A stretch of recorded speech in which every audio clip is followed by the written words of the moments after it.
Good morning friends. Telangana government ఎంప్లాయీస్‌కి advances ఉంటాయి. అంటే ఇల్లు కొనుక్కోవడానికి, కంప్యూటర్స్ కొనుక్కోవడానికి, వెహికల్, కార్ కొనుక్కోవడానికి అడ్వాన్సెస్ ఇస్తారు. దానికి సంబంధించిన ఒక న్యూస్ వచ్చింది. దాని గురించిన వివరాలు తెలుసుకుందాం. హౌసింగ్ బోర్డ్, హౌసింగ్ సొసైటీలో ఇల్లు కొంటే రుణం లేదు.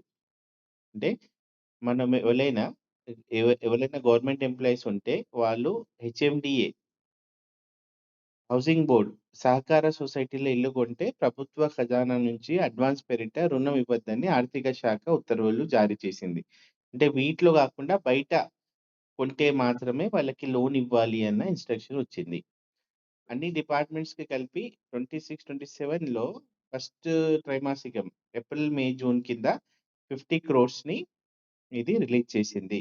ఇంకో గైడ్‌లైన్స్ ఏమి ఇచ్చిందంటే డిస్ట్రిక్ట్ రీజనల్ ఆఫీస్‌కి ఇచ్చిన నిధులను సంబంధిత కార్యాలయ ఉద్యోగులకంటే కింది వాటిలో వేరే డిపార్ట్‌మెంట్ అంటే వేరే బ్రాంచెస్‌కి ఇవ్వద్దు. జిల్లా, ప్రాంతీయ కార్యాలయాలు ఎవరికి ఇచ్చినాయో వాళ్ళకే ఇవ్వాలి. ఫోర్త్ క్లాస్ ఎంప్లాయీస్‌కి మంచి గైడ్‌లైన్స్ పాటియాలి. ఓకేనా? ఇంటి నిర్మాణం మరమ్మతులకు అయ్యే మొత్తాన్ని ఉద్యోగి అరేంజ్ చేసుకోగలడా లేడా అని చెక్ చేసిన తర్వాతే హెడ్ ఆఫ్ ద డిపార్ట్‌మెంట్ రుణాలు ఇవ్వాలి. తర్వాత వాటిని నిర్దిష్ట గడువులోగా రికవరీ చేసుకోవాలి అని చెప్పి గైడ్‌లైన్స్ ఇచ్చారు.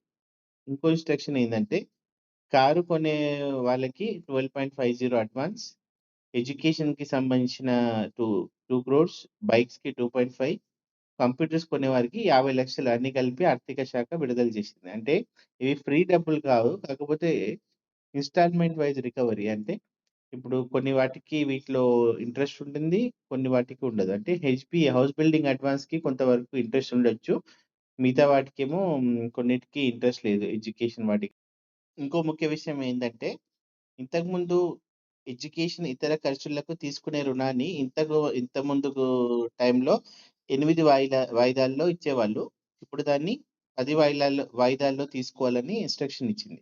యాక్చువల్‌గా గవర్నమెంట్ ఎంప్లాయీస్‌కి హౌస్ బిల్డింగ్ అడ్వాన్స్ ఉంటదని మాత్రమే ఎక్కువ మందికి తెలుసు. కాకపోతే ఇది కాకుండా computer advance, vehicle advance, education advance ఇవన్నీ ఉంటాయండి. అవి ఎడ్యుకేషన్ అడ్వాన్స్ అలాంటివి పెద్ద అమౌంట్స్ కాదు కానీ అవి ఏదో ఖర్చులకి, పిల్లల ఫీజులకి పనికొస్తాయి. ఇవైతే గైడ్‌లైన్స్. సో, ఇలాంటి క్రిస్ప్ సమాచారం కోసం నా ఛానెల్‌ని సబ్స్క్రైబ్ చేయండి. ప్లీజ్ ఇఫ్ మీరు సబ్స్క్రైబ్ చేసుకోకపోతే చేసుకోండి. Please kindly do appreciate my work. Thank you very much.